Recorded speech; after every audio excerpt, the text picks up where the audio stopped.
Olá, esse é o Face a Face, que volta depois de um período de férias com você.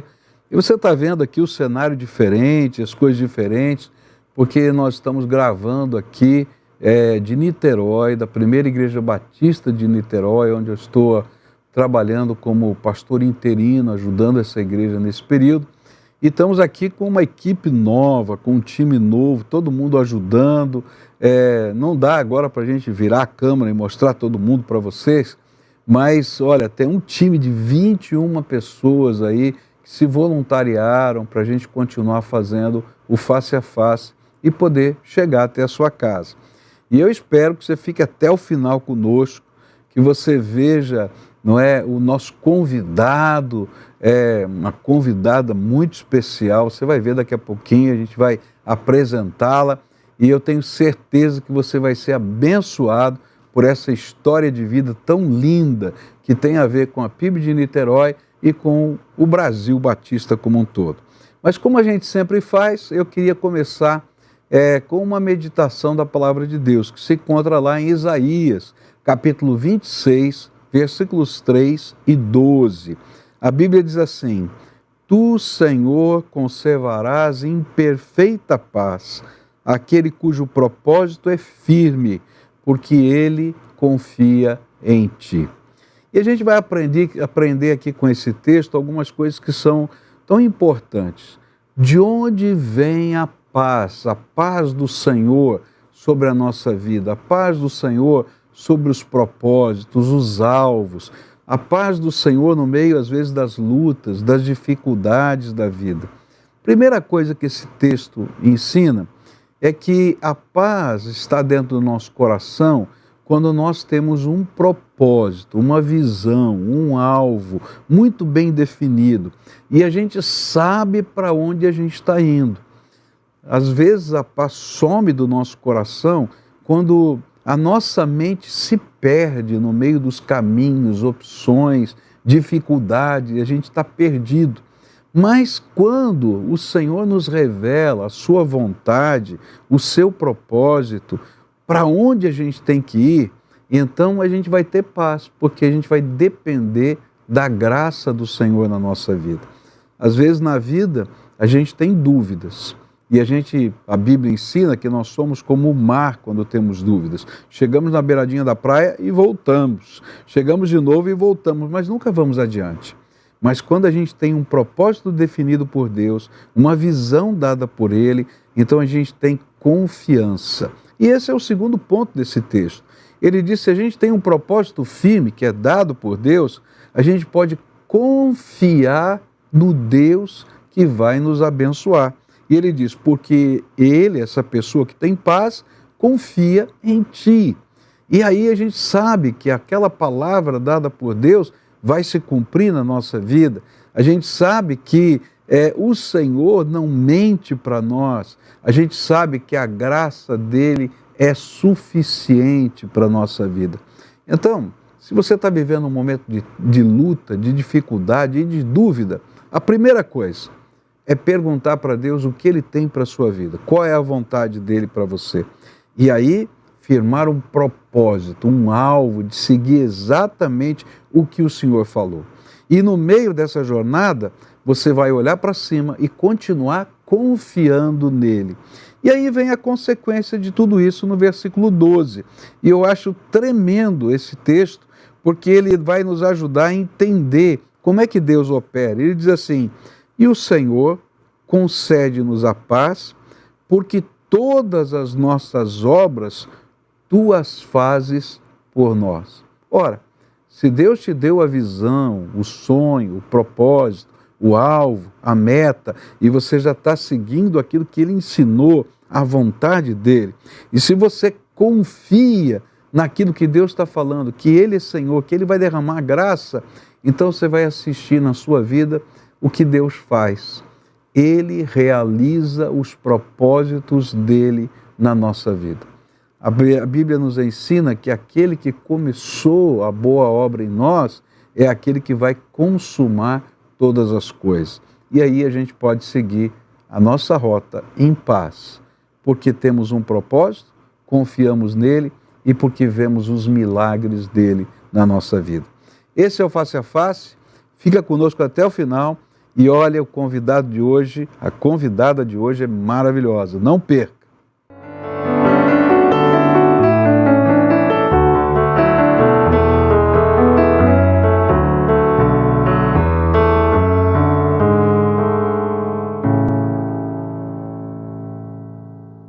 Hoje eu estou contando aqui com a ajuda do Lael. Lael Pelevitali foi um adolescente nosso lá em Curitiba e lá naquela época ele já trabalhava na edição da Gazeta do Adolescente e hoje veio aqui me ajudar aqui em Niterói nesse tempo, desse novo tempo aqui do Face a Face. Fala aí, Lael. Muito obrigado, pastor, pelas palavras. É um prazer voltar a trabalhar junto com o senhor depois de tantos anos.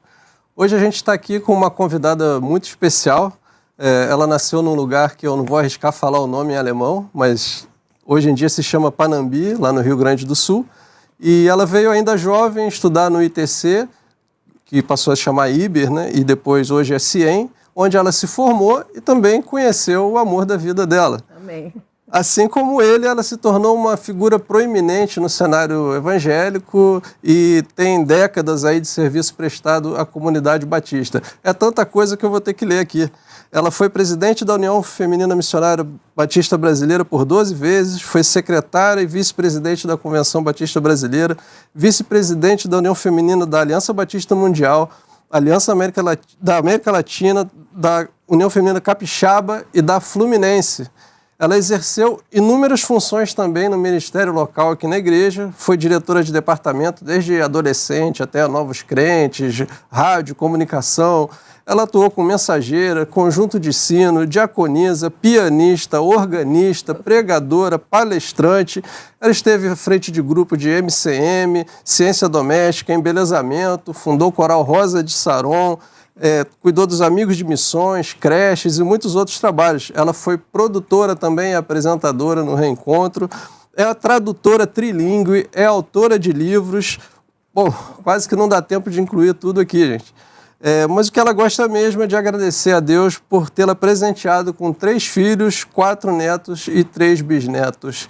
A gente está falando, é claro, da dona Helga Kepler Fanini, que no mês que vem deve completar 91 anos de bênçãos aí. Juntos, ela e o pastor Nilson Fanini estiveram à frente aqui da Primeira Igreja por 41 anos. Seja bem-vinda, dona Helga. Dona Helga Fanini, olha só, um ícone dos batistas do Brasil. Que coisa maravilhosa. Estou tão feliz, estou emocionado de receber a senhora aqui no Face a Face. Muito obrigado por a senhora ter nos atendido e estar aqui com a gente, gravando esse programa, viu? Seja bem-vinda nessa casa que a senhora conhece de muitos anos, né? É verdade. A senhora já gravou programa aqui nesse estúdio? Não sei se era nesse aqui, mas eu sei que era no 5º andar. Mas... É aqui, então. É aqui mesmo, então? É aqui mesmo, tá vendo? É diferente, mas tudo bem. Também tanto tempo, né, pastor? Dona Helga, me diga uma coisa, né? A gente ouviu aqui na apresentação que a senhora nasceu num lugar lá no Rio Grande do Sul, que mudou de nome, hoje chama Panambi, mas chamava como antigamente? Neu-Württemberg. Oh! Essa significa Nova Wittenberg. Exatamente, porque tinha era uma colonização de alemães, não é? E então o colonizador veio de lá de Wittenberg e ele queria fazer uma mesma coisa aqui no Brasil. E aí, se não me engano, Wittenberg era a cidade de Lutero. Porque Neu quer dizer nova, né? Então é uma nova Wittenberg. Então seria aqui no Brasil. Mas me fala um pouquinho, como é que era viver numa colônia naquele tempo? Como é que funcionava a colônia? Pois é. Como o senhor sabe que eu nasci no interior do Rio Grande do Sul, né? E era uma cidade, era uma vila, um povoado, né? E ali, então... nós tivemos uma igreja alemã, que era de fala alemã, né? E havia a Convenção Batista Brasileira, mas também havia a Convenção Teuto-Brasileira, que era de 2 línguas, então, língua alemã e eleta, né?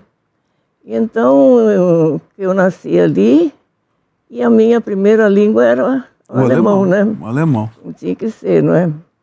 E ali meus pais também já podem entrar nessa situação, não sei se pode. Pode, claro. Conta aí a história pra gente. Pois bem, ali então as famílias se conheciam, uma vila pequena, não é?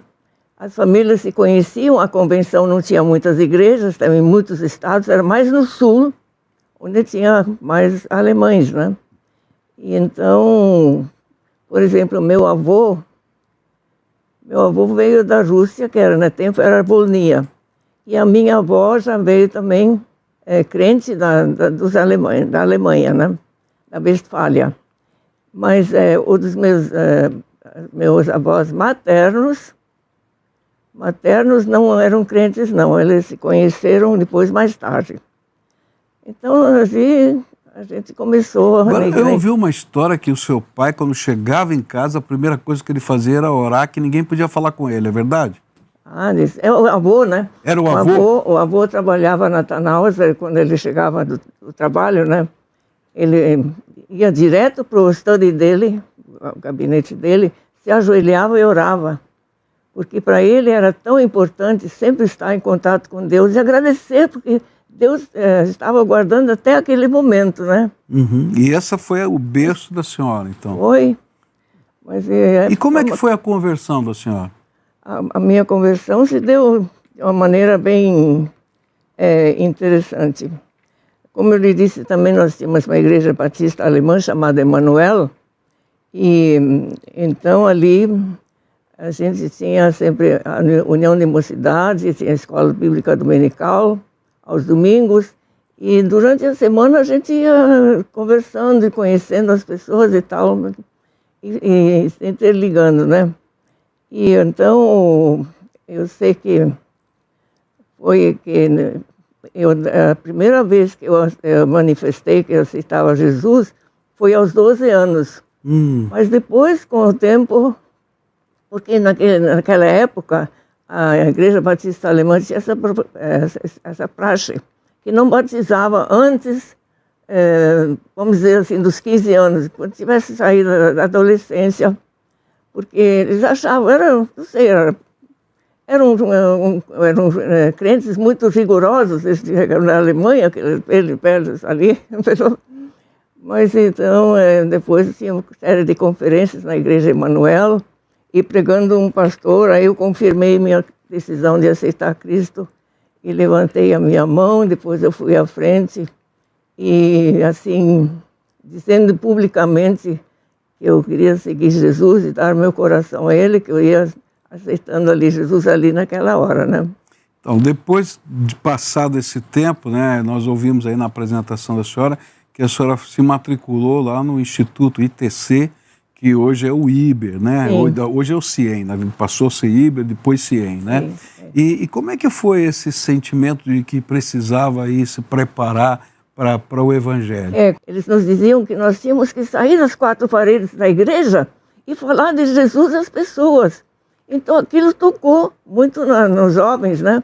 Então nós íamos de grupo em grupo, íamos então conversando assim, andando, distribuindo folhetos, chegamos num lugar onde tinha muitas crianças num gramado assim, e nós então começamos a entrar na roda com eles, chegamos com eles, começamos a brincar de roda e tal. Quando se cansaram, nós perguntamos se queriam voltar. Queremos sim. Aí já a porta estava aberta, né? Já no domingo seguinte, as crianças vieram e nós colocamos sentadinhas na beirada da estrada, embaixo de uma árvore, e ali começamos a falar de Jesus, cantar corinhos e tudo.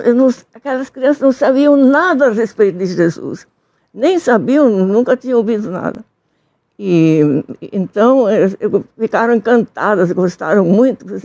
E já na outra, aí as crianças traziam seus pais, né? Os filhos traziam os pais, e o grupo ia crescendo. E uma daquelas pessoas nos levou no final da rua, tinha uma casa fechada, e conseguimos abrir, entramos ali. Então, ali naquela sala começou a Escola Bíblica do Ar, uma escola bíblica. Não é do ar, não. Escola Bíblica Dominical. Então, como eu tinha o dom, eles achavam que eu tinha o dom da liderança, pediram para eu dirigir. Eu comecei a dirigir aquele programa, aquele trabalho ali, né? E Mas aí eu senti, pastor, que eu não sabia como fazer, eu sabia direito, então.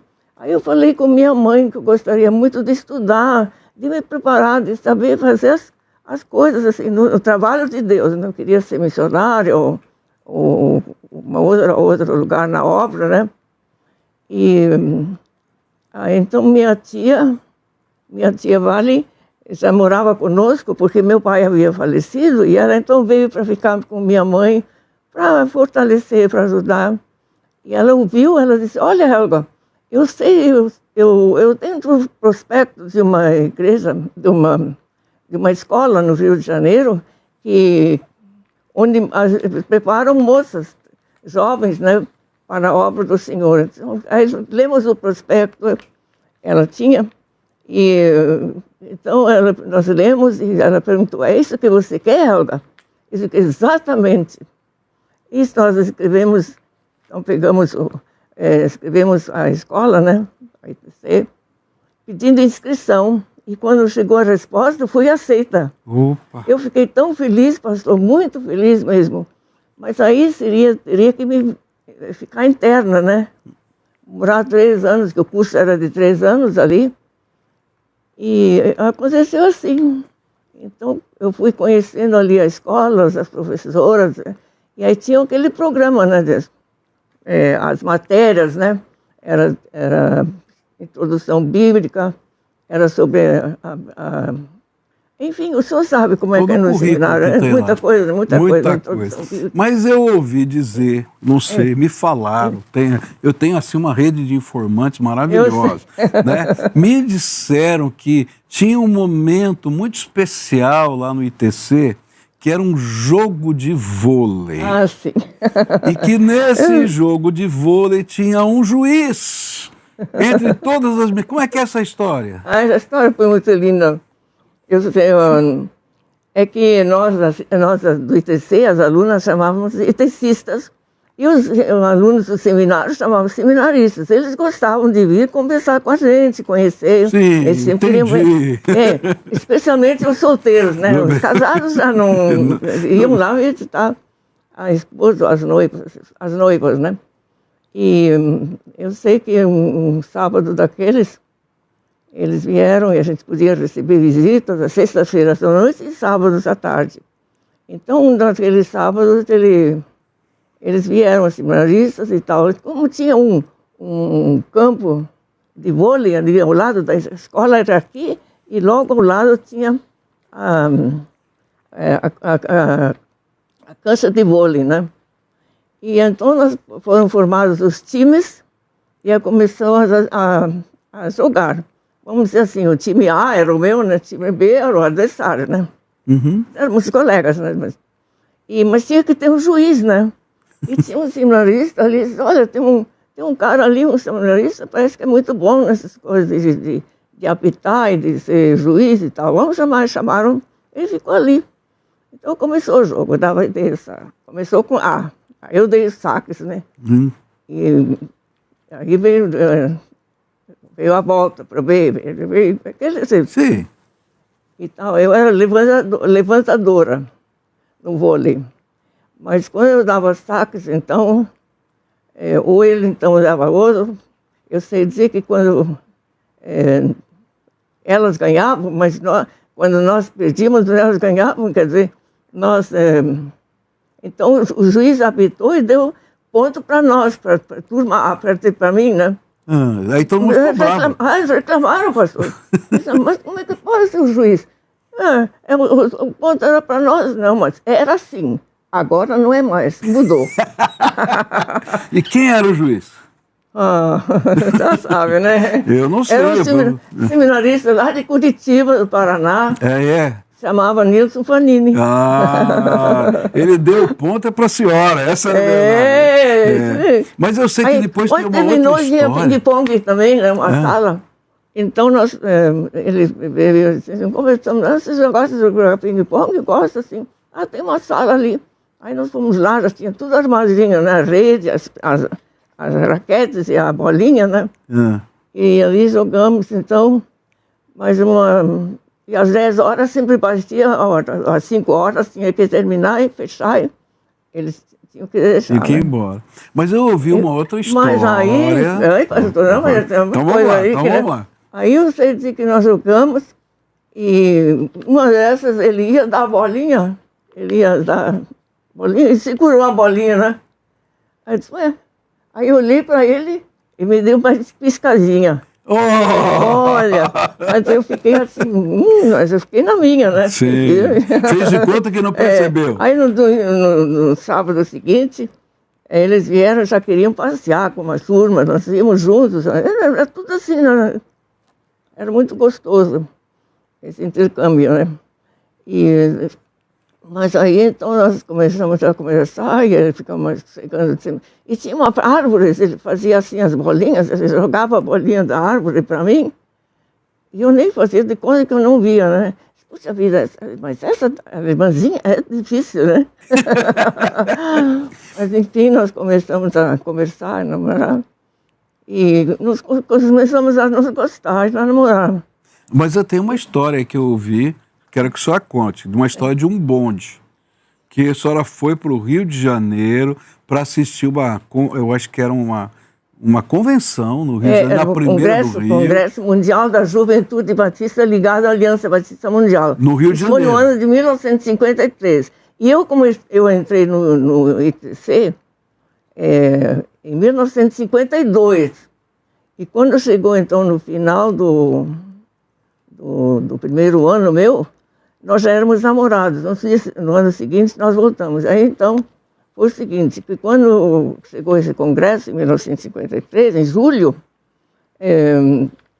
eu me apresentei como voluntária para trabalhar durante o dia na escola, Manzano Limpo, porque o prédio foi um alojamento para os jovens que vinham de todo o mundo, né, conhecer, participar do congresso. Então, nós nos conhecíamos e tal. Mas então, no final daquele ano, no começo do terceiro, 1953, houve congresso, já tinha falado, né? Congresso, e nós já éramos então namorados, e vocês dizem que então, no primeiro dia do congresso, ele veio e disse, não, mas eu vou levar você, mas você tem um compromisso com uma comissão para recepção, uma coisa assim, lá na primeira igreja batista do Rio de Janeiro, que era o local onde se realizaram as reuniões, né? E ele disse, não, mas eu vim buscar você porque é melhor, né, do que você ir sozinha à noite e tal. Tudo bem, né? Mas aí então entramos no bonde, tomamos o bonde, quando chegou no ponto onde tinha o ponto da primeira igreja do Rio de Janeiro, tinha que descer, onde era o local, né? Eu não dei a mão para ele, sabe por quê? Porque o tempo todo que ele estava sentado, que nós estávamos indo no bonde, ele começou a ler o jornal. E deixou a senhora lá? Ele começou, e eu que nem uma bobinha ali do lado, só esperando assim, eu quero ver onde esse cara vai chegar. Eu pensando com os meus botões, né? Aí fiquei firme também, fiquei só olhando, ele lendo. Essa é a firmeza alemã. Chegou o ponto, vamos descer. Ok, descemos. Aí eu não dei a mão para ele. Aí eu falei para ele, olha, eu vou voltar. Eu vou voltar, não quero ir mais aqui, não. Mas como voltar?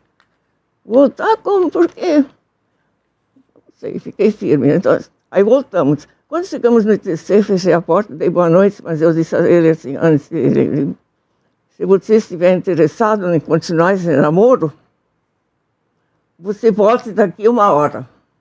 Olha só, que coragem minha, né? Imagina só. Aí ele deu boa noite e foi, né? Eu subi rápido, era o primeiro andar, o quarto, na frente. E eu vi, então, quando ele ia descendo assim, quando ele chegou para dobrar, né? Aí tinha uma lâmpada ali, até ali ele ficava iluminado, eu via. Eu ficava espiando a janela. E quando ele chegou no fim, ele virou para trás para me ver.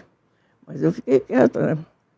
Pois bem, se ele chegou depois de voltar, ele ia voltar, eu pensei assim, meu Deus, como é que eu pude ser tão rude assim? se eu pedi um sinal a Deus que me desse, se um dia viesse a me casar, se fosse a pessoa certa, né? E então, ele subiu. E demorou uma hora, eu fiquei lá. Mas eu deitei na cama, pastor, eu chorei tanto, muito mesmo. Eu disse, mas como é que pode ser assim? Não? E se ele não voltar? Porque no meu íntimo, eu já queria que ele voltasse. Uhum. Porque eu já sentia, assim, como gostava muito. Mas daí ele voltou. Aí ele tomou a dianteira e disse assim, nós não vamos mais ao congresso, não. Nós vamos atravessar a rua, ali tinha uma pracinha, nós vamos lá conversar. Ok. Aí fomos, sentamos lá. Aí eu expliquei tudo a ele por que eu não queria voltar. Porque ele leu o jornal, mas então você me desculpe, mas eu também não vou fazer mais, não sei o quê. Sei que ali chegamos lá, acertamos os ponteiros, né? Continuamos e tal. A senhora teve a primeira DR, né? Discussão da relação, naquele dia. Pois é, mas o que o senhor pensa? Se ele me tratar assim, no tempo assim, e depois de casar, ele vai me ignorar também. Tá certo. E eu tinha que me cuidar também. Eu não podia. Qual é o conselho que a senhora dá para os jovens que estão ouvindo a senhora agora? Como? Qual o conselho que a senhora dá para os jovens de hoje? Sim. Ele tem muito cuidado e olhar bem a pessoa, esperar, conhecer a família, observar se ele é crente, se ele como é tudo. E depois, conhecendo mais, aí pode ir em frente, né? Tá certo, que bacana. Tem que ir com cuidado. Não tem pressa, eu acho. Aí se formaram, casaram, e aí nessa história aí foram para os Estados Unidos. Foi. Não é? Para fazer lá a pós-graduação de vocês. Foi exatamente isso. Depois da formatura, então, e tal, nós fomos então para... Já éramos casados, né? E então os seminaristas naquela época tinham o privilégio de continuar a se inscrever numa escola em Fort Worth para continuar estudando os estudos nos Estados Unidos. E o Nilson tinha esse sonho. Ele queria estudar mais e se inscreveu, ele foi. E nós conseguimos uma bolsa de estudos e fomos uma bolsa de estudos na quantia de $100, $50 para ele e 50 para mim. Mas você não pensa que é muita coisa? Não é fácil, não. Não. Eu tinha que segurar, não é? E como eu estava esperando o primeiro bebê, eu tinha que esperar, então mais ainda, e aí, então nós começamos ali, ele fez teologia e eu música, né? E eu sei dizer que, eu acho que estou confundindo um pouquinho as coisas, mas eu sei que nós chegamos lá, em Fort Worth, no Texas, e ficamos maravilhadas com o campus. E tinha uma rotunda no centro e vários prédios ao lado de educação religiosa, de teologia, de música. Havia os dormitórios e a cafeteria, aquelas coisas para completar um campus. Era formidável, muito. Nós ficamos muito alegres ali. Mas eu ouvi dizer também nessa época que não era fácil financeiramente e que o pastor Fanini teve que virar motorista de caminhão da Coca-Cola.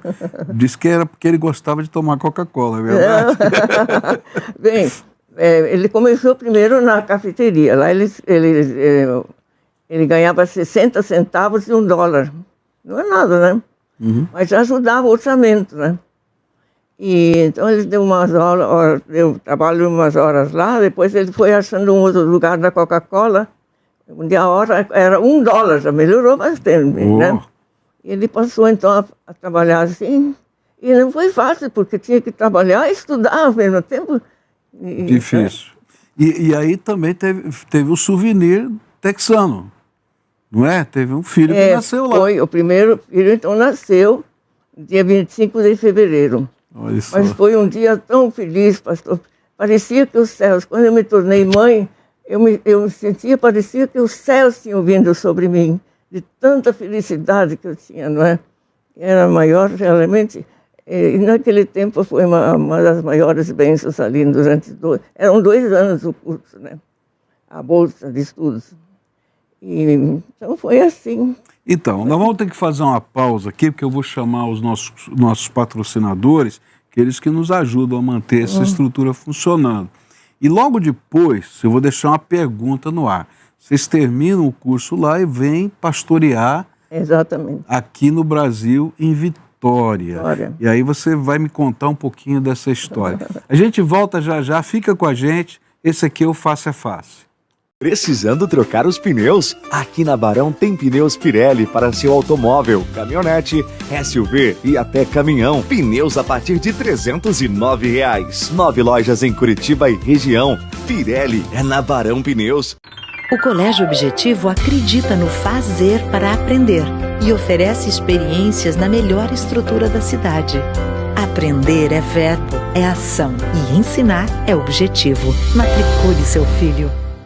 Dona Elga, a gente está voltando aqui depois dos nossos patrocinadores e eu deixei aqui uma pergunta para a senhora. A senhora e o seu esposo voltam dos Estados Unidos e vão assumir, não é, a primeira igreja batista de Vitória para serem pastores lá, a irmã e o seu esposo dirigirem aquela igreja. Como é que foi a experiência do primeiro ministério aqui no Brasil? Foi maravilhoso, pastor, porque quando terminou o curso, não é, de 2 anos, recebemos vários convites vindos do Brasil para pastorear. Vieram vários convites, eu sei que veio um de Vitória, que Deus colocou no coração do meu marido, que seria essa história, essa igreja, né? Então nós aceitamos esse pastorado, esse convite, e fomos então morar em Vitória, né? Estamos lá, pode ir adiante já? Pode, claro. Chegando lá, não era um dia assim muito feliz, porque estava chuviscando,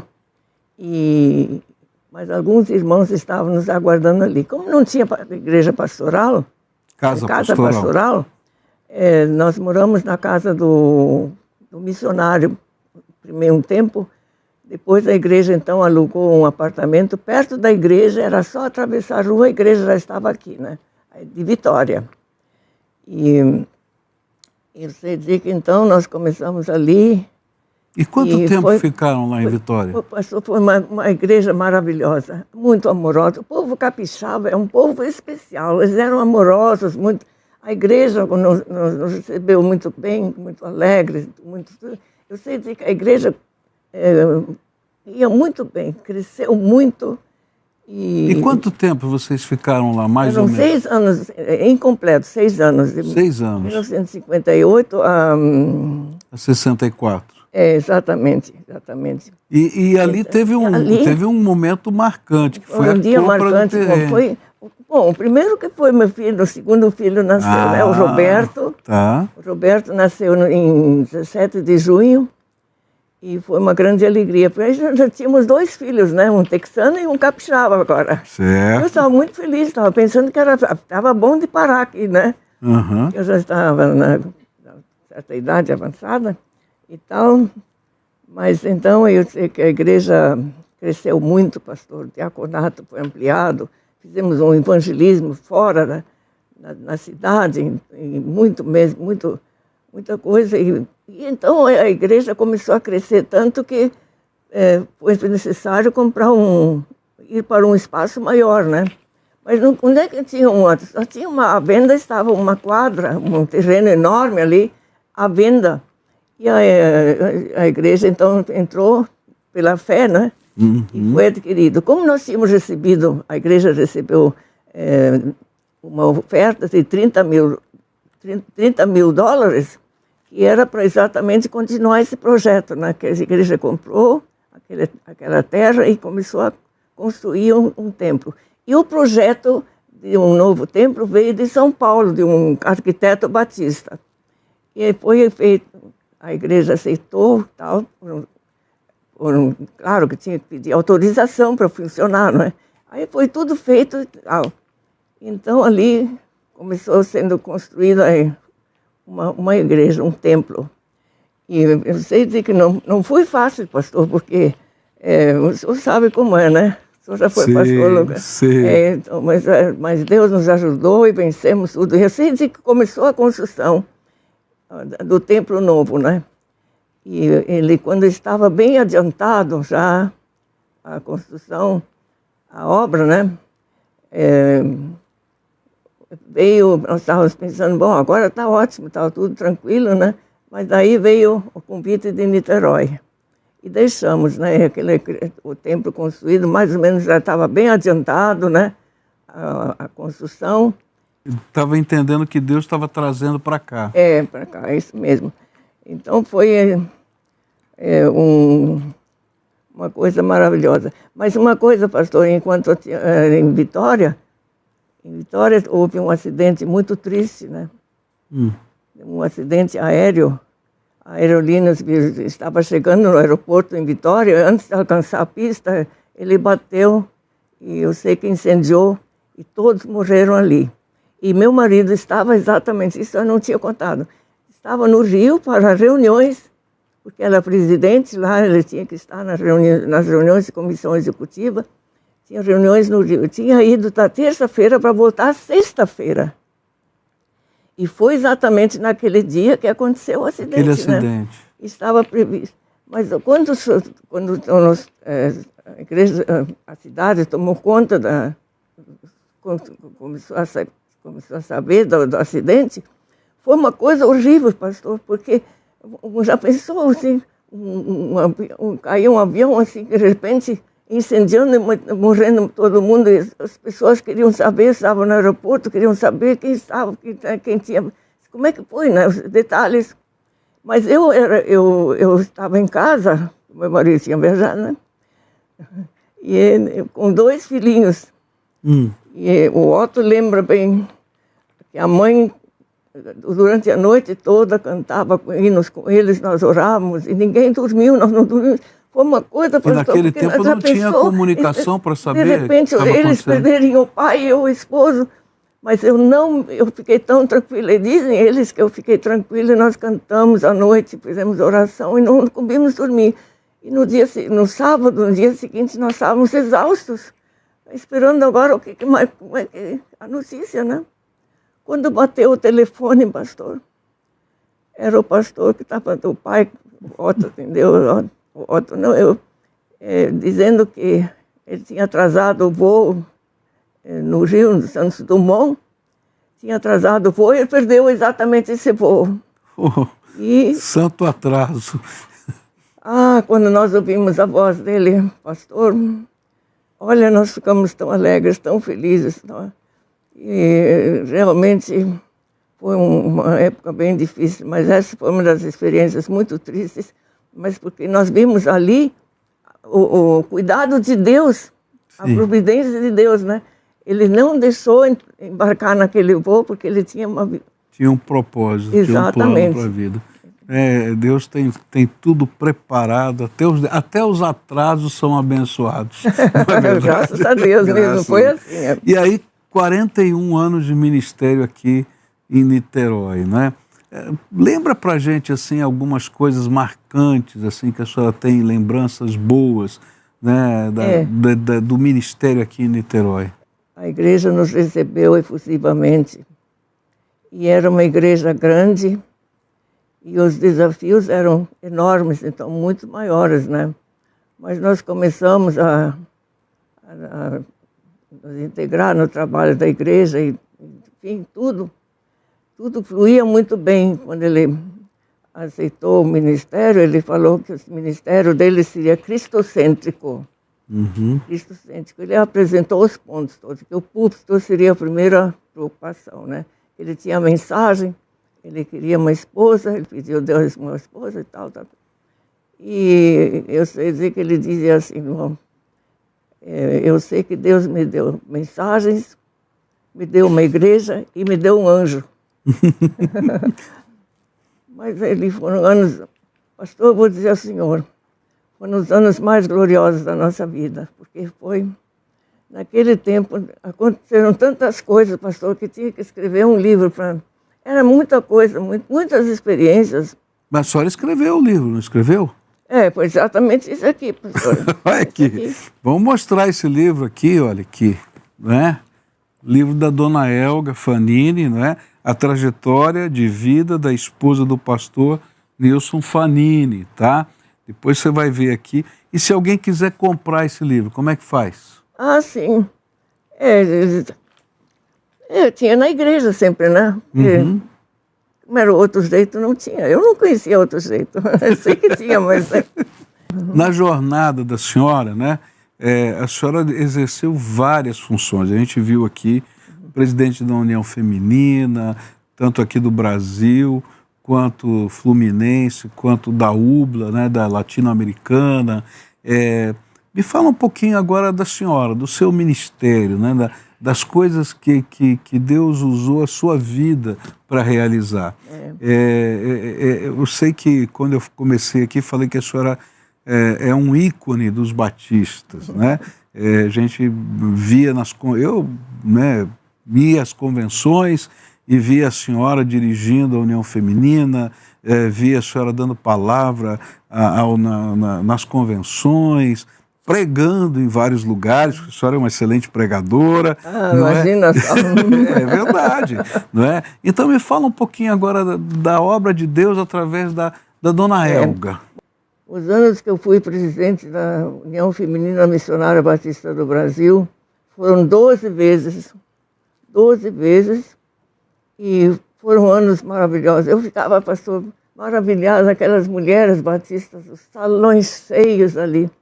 Sim. De tanta alegria que elas queriam servir. Nas convenções, tem muita gente que não sabe, mas nas convenções, quase que tinha duas convenções em paralelo. Tinha a Convenção dos Batistas Brasileiros e no dia da União Feminina começava a chegar ônibus de tudo quanto era lugar, não é? E era mulher descendo, de tudo quanto era lugar do Brasil, não é? E de repente lotava todos os salões, não tinha espaço para mais nada, não era isso mesmo? Era assim mesmo, é.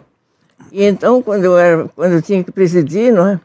Era uma coisa assim, muito, muito difícil, mas era especial. A primeira vez que eu fui eleita presidente foi em Manaus, no Amazonas. Mas eu não sabia nada, não sabia nem como presidir. Então eu comecei a observar e lia as atas, né? Lia, então, para me inteirar da situação toda. Eu fui errando, acertando, e a gente foi indo em frente, né? Eu sei dizer que depois também... Mas todo mundo é assim, né? Eu acho que é uma palavra boa a senhora dizer como um ícone, né? Que a senhora errou e acertou, porque tem muita gente que tem medo, às vezes, de fazer a obra de Deus, porque tem medo de errar. Exatamente. Né? Mas não tem ninguém que acerte sempre, né? Exatamente. Eu estava falando com o meu filho, ele estava presidindo a Convenção Batista Brasileira, e ele ligou para mim depois de uma sessão, eu falei, pai, não gostei de mim hoje, fiz isso, fiz aquilo. Eu falei assim, você não é o único. Eu também já fiz tudo isso que você falou de errado. Pois é, mas a gente tem aquela fé, né? E a divisa que nós escolhemos para a nossa vida, que seria a nossa divisa, era em Hebreus 12, 2. Olhando para Jesus, autor e consumador da nossa fé. Então, essas palavras sempre vieram à minha mente, eu me lembrava, então, em Jesus. Jesus tem a força, é Ele que vai fazer, não sou eu. É Ele através de mim, eu seria um instrumento, né? É verdade. E a gente vai aprendendo, né? Porque o Senhor vai aperfeiçoando a obra dele na nossa vida, não é? Exatamente. A primeira vez que a senhora presidiu, só não sabia como, mas na 12ª, a senhora estava dando aula. Não é verdade? Mas foi maravilhoso. Mas eu ouvi um outro negócio aí durante esse período aqui de Niterói. Eu ouvi falar de um tal de chá. Chá das mulheres. Chá evangelístico. Chá evangelístico. O que é esse negócio aí do chá? Esse chá foi exatamente, foi no pastorado lá em Niterói, né? E eu via que o trabalho das mulheres podia ter sido alguma coisa mais atraente, diferente. Então começamos a pensar. Eu falei com meu marido, ele disse, não, eu concordo com vocês façam como vocês acharem melhor. Nós nos reunimos algum grupo de senhoras e oramos, né, a Deus. Nós não tínhamos nada. Para realizar um chá evangelístico tinha que ter louça, né? Mas não tínhamos nada. Eu sei que com cartão nós compramos com 30 dias de antecedência para pagar.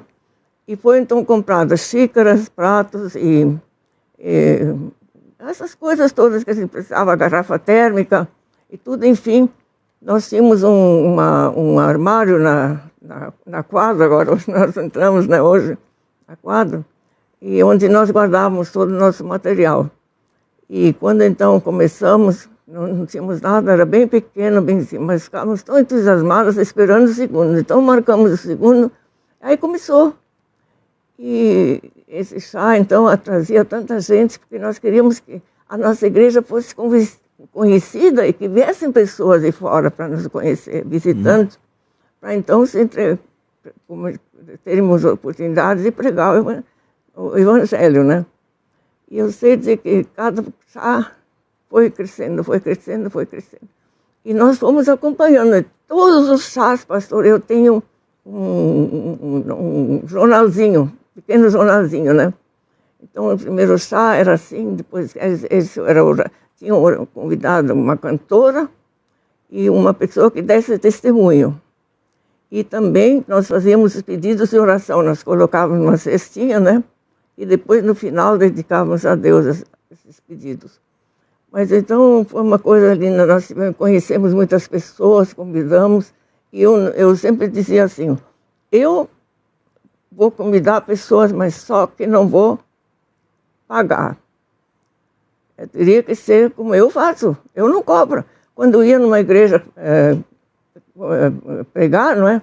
Ou conversar, eu não pedia dinheiro. Então, eu não ganhava nada, também não ia pedir, né?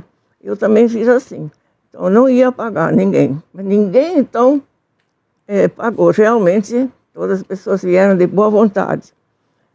Mas esse chá cresceu muito, pastor, durante esses anos todos, nos 41 anos, o senhor já pensou? Mas não era todo dia, não era uma vez por semana, uma vez por mês e tal. Eram assim os dias certinhos, né?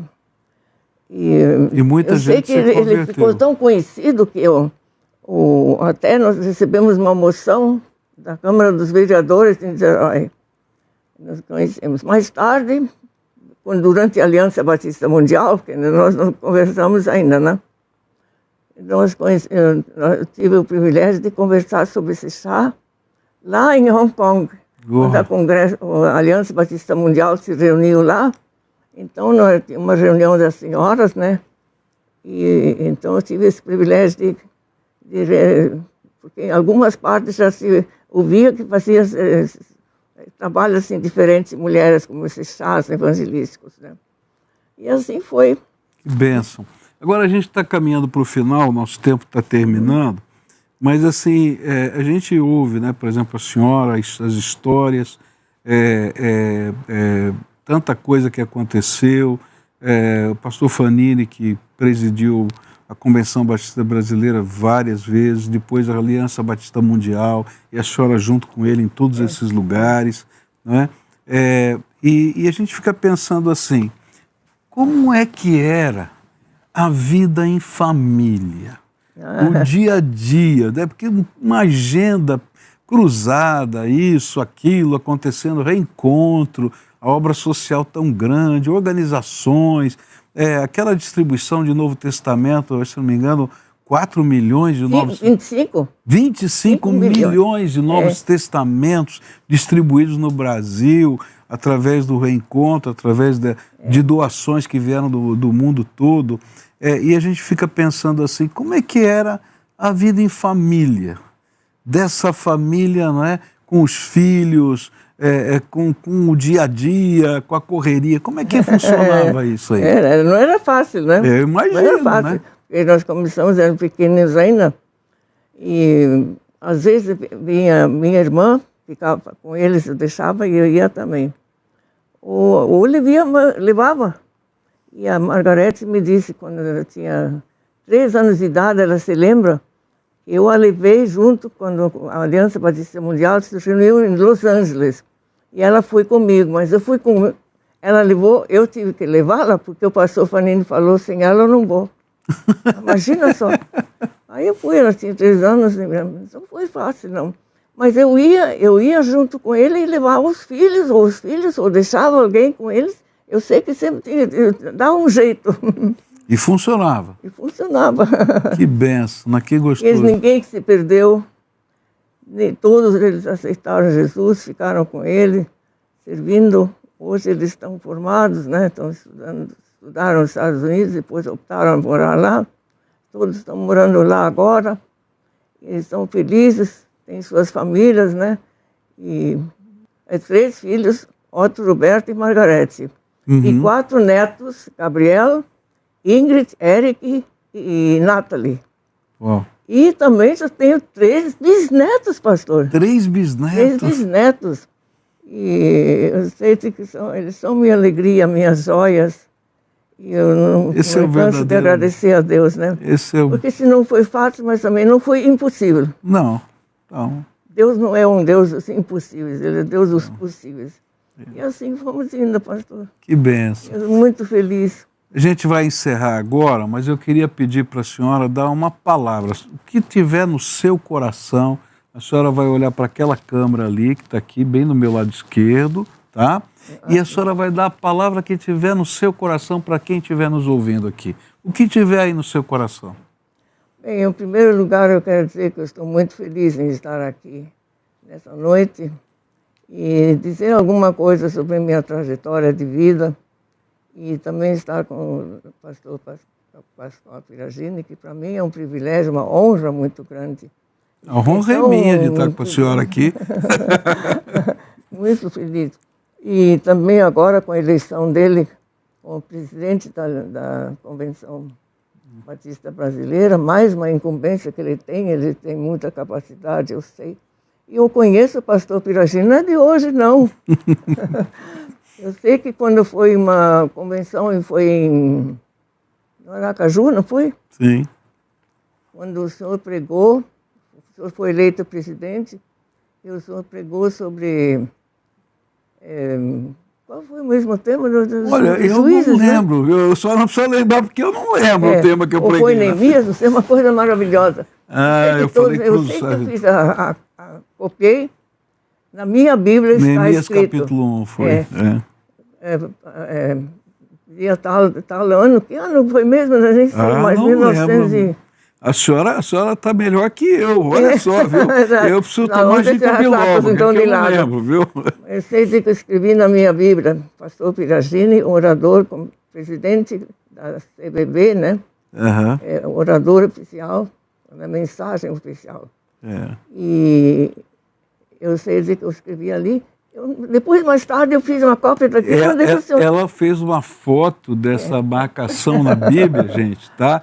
E depois mandou no WhatsApp para mim quando eu cheguei aqui em Niterói, viu? Muito obrigado. Eu fiquei tão emocionada que o senhor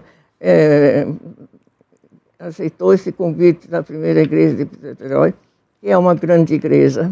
Uma igreja, vou dizer ao senhor, uma igreja maravilhosa. Tinha joias, pessoas maravilhosas ali. Eu amei de todo o coração.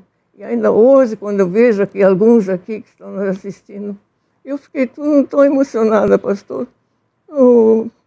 Nem sei, mas agora de repente... Olha, gente, é que não dá para eu mexer na câmera aqui. Dá para mexer em alguma câmera aí? Quem é que está aí na câmera? Pode virar uma câmera?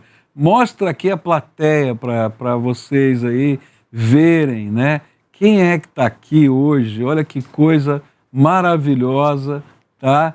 Vamos ver se dá para mostrar. Dá para mostrar aí? Está aparecendo aí agora? Tá? Olha só, o time todo que veio aqui para assistir Dona Helga na gravação do Face a Face, né? Gente, que emoção, Dona Helga, que alegria, que prazer receber a senhora aqui nessa casa que a senhora com o seu esposo durante 41 anos trabalharam, né? E deixaram um legado lindo, maravilhoso para todos os batistas do mundo, não só aqui do Brasil, mas do mundo. Muito obrigado por ter aceitado o nosso convite e recebo o abraço, o carinho, não só dessa gente que está aqui, mas de todo o povo batista no Brasil e de milhares e milhares de crentes, né, que assistiam o programa do Reencontro pela televisão. Se não me falha a memória, é um dos primeiros programas, se não o primeiro programa evangélico na televisão que a gente podia assistir, não é? Em todo lugar do Brasil, através da rede da TV educativa. 5 anos. não é? Primeiro, depois TV educativa. Sim, TV educativa, né? E a gente assistia no Brasil inteiro por essa visão, né, que vocês tinham de usar as mídias para falar do Evangelho. Muito tempo antes de que os evangélicos estivessem nas mídias, vocês já estavam lá. Então, louvado seja Deus Amém. pela vida de vocês, pelo ministério. E para mim é uma honra receber a senhora aqui no Face a Face. Para mim, muito maior, pastor, uma honra muito maior mesmo. Eu fico tão grato que o senhor aceitou esse pastorado aqui da Primeira de Niterói, porque é uma grande igreja. Amém. Uma igreja maravilhosa. Isso aqui é voz de mãe coruja, você está vendo? Como é que é? Assim, bem, né? Amando de todo o coração. Gente, esse aqui é o Face a Face, está terminando, né? Eu espero que você tenha gostado e eu queria deixar uma palavra aqui para você. A vida da gente não se faz só com palavras. As palavras passam, mas o que fica são os atos, são os gestos. É verdade. São as marcas que a gente deixa no coração das pessoas. Verdade. E está aqui com Dona Elga hoje, aos seus quase 91 anos, ver e lembrar de uma história que deixou marcas na vida de muita gente. Eu sou uma delas, que ficava ali no gargarejo para ouvir os sermões do pastor Fanini e dizia assim, um dia eu quero aprender a pregar como esse homem prega. Imagina e ver só. A Dona Elga dirigindo as reuniões, o próprio pastor Fanini dizer, um dia eu quero aprender a ser um líder como eles são. Então, vocês nos inspiraram. E eu estou aqui por causa da inspiração que vocês deixaram para a gente. Então, vocês deixaram mais do que palavras. Gestos, atitudes, ações inspiradoras que gerações copiaram e eu sou um deles. Que Deus os abençoe, que Deus continue com toda a sua família. Amém. Que essa casa seja aí abençoada em qualquer lugar do mundo, amém, não é? Com os netos, bisnetos que estão que aí. Alegria. Né? Então esse foi o Face a Face, espero você no próximo Face a Face.